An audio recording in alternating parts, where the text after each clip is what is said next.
rang ba kejela ukon ki sangma ne kesngi ulap Plie Paidbah ya kejaka Treikam Jong Meghalaya State Education Commission ha embos Ophis halo lachmia ringkat pon menteri ketenat puli puthi rakam e sangma bat ki dekot Jong ka commission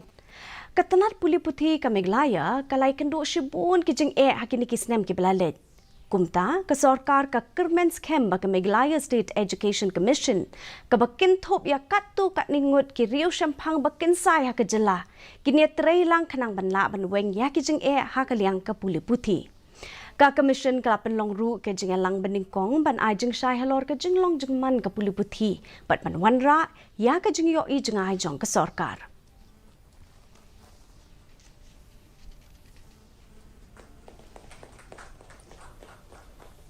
I'm very happy that today the first meeting of the Commission was formally held and was inaugurated in one way.